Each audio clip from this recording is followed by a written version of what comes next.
G'day viewers, just a quick video here on how I prepared a snap board to be wrapped up in timber. I know I've done a video earlier about how to wrap the board up with a snap board before, but I didn't really show anything about preparing it.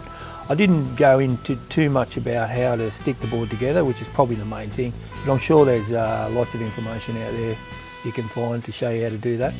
But I do show how I ripped out the fin plugs and stripped all the glass off, which I found a really refreshing process. Had heaps of fun doing it.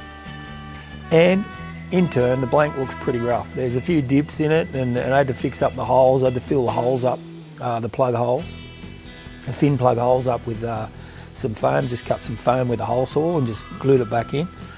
And I cut the rails off, squared the rails up so I could prepare it for the timber wrap, the wood wrap.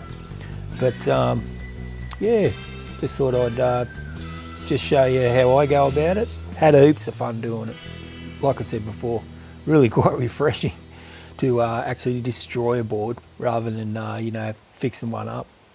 So I hope you enjoy.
And don't forget, hit the subscribe button.